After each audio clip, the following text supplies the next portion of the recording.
Hey, it's the Fish Guy with Something Fishy, and on today's episode of Fish Guy TV, we're going to talk about your pond's spring cleanout.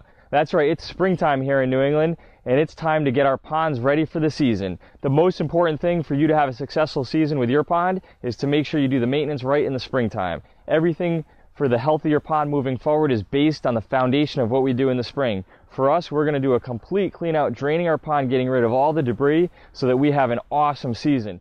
Pond you're looking at here, a little bit green, a lot of debris.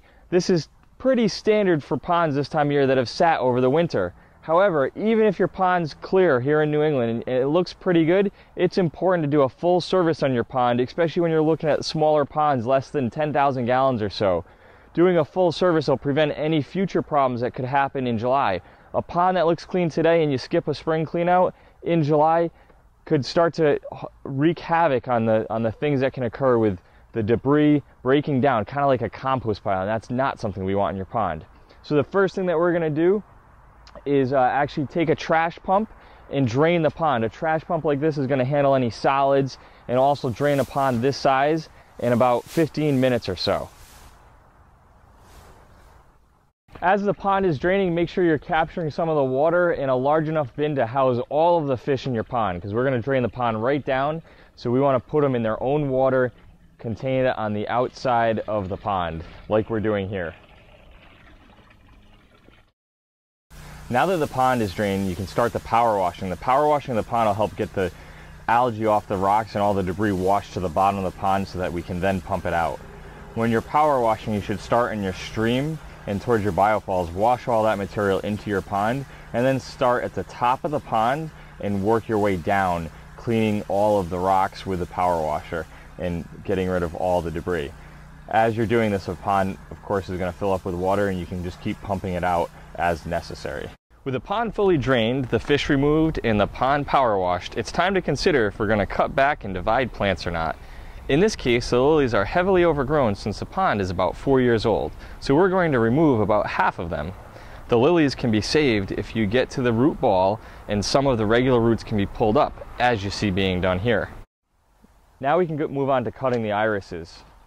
We're going to cut the irises just above the root area, and in this case, because it's been warmer, we are cutting green material.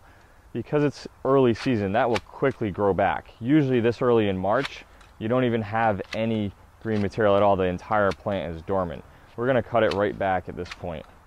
You'll see us here trimming back plants in and around the waterfall and stream. This is important since we don't want any blockage of the water once we start our system back up after our service. During the cleanout, it's a good idea to change the light bulbs on your fixtures as well.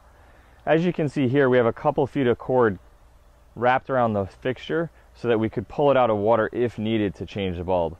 But instead of changing the bulbs as they go out throughout the season, a lot of times it's easier just to do it at the spring cleanout. So regardless of it working or not, we're actually going to change the bulb. It's about a $9 bulb, so it's really worth changing it while we're already in the pond. It's also a good time to make sure there's no moisture in there. If there is, it might indicate the fixture's damaged and not keeping water out. It's also important to clean your filters. With the aquascape system, we clean them once a year. Our biological filters and filter media is located in the biofalls, which you can see concealed by the rockwork around our waterfall. What you see here is called the rock tray. The rock tray holds the rocks so that we can conceal the biofalls. Once the rock tray has been removed, we'll be able to pull out our filter pads, power wash them, and replace them. Now that we have access to the filter pads, we'll pull them out. There should be two depending on the model that you have. Once you pull them out, you want to see if they easily fall apart by trying to tear them. If they stay together like this, it's a good indication that they will last another year or so. These filter pads usually last about 2 to 3 years. With that, we'll go ahead and power wash them, spray them down with a hose, and clean them out. This is a good time to spray into the biofalls to push any mud back through the plumbing system. It will come out into your skimmer, which can be cleaned afterwards. It's critical that we also clean the skimmer, so we'll go ahead and remove the faux rock on the top of it, and then take out the skimmer basket. The skimmer basket can be cleaned just by spraying it down with a hose, and then there should be a pre-filter pad in there as well. You'll see the cutouts in here, that's so that it can accommodate the pump. Again, we'll do the rip test on this as well. This means that the pad should be replaced. Once the pad has been removed, there's a tray underneath it that holds the pad in place, and we'll take that out. We'll use a small rake to remove any heavy debris from the bottom. You'll also notice the water fill valve here that when we're completed will hook up to automatically replenish water to the pond that may be lost due to evaporation. All right, once the pond's been rinsed a few times and is starting to feel clear, we can now add our additives to the pond. The first thing that we have to add is salt. It's going to be 1 scoop per 100 gallons, depending on how big your pond is. Once you are done adding the salt, you can add a detoxifier that'll take all the metals out of the water and chlorines as well. And it's just 1 pump per 100 gallons. The next thing that you're going to want to add is bacteria.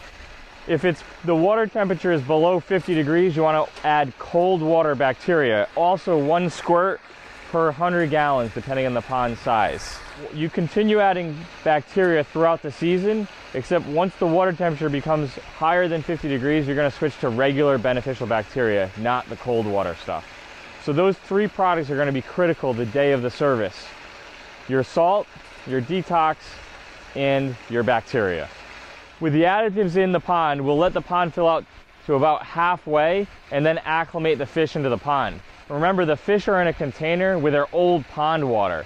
We want to slowly add water, the new pond water, a bucket of water or so every 15 to 20 minutes until we've doubled the volume of the water in the holding container. Once that's done, we've gotten the fish acclimated to the new water. Take the fish, net them out, and put them into the pond. Remember, that acclimation process could take about an hour or so. Another important tip during your spring cleanout is to fertilize your plants.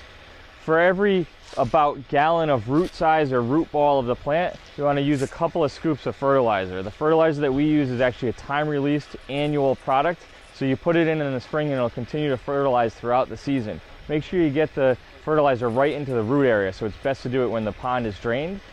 Other fertilizers are more on a monthly basis, and you'd have to go into the pond once it's full, so the annual fertilizer is much easier. But either way, make sure you're feeding your plants. They'll love you for it, and they'll pay you back with better blooms.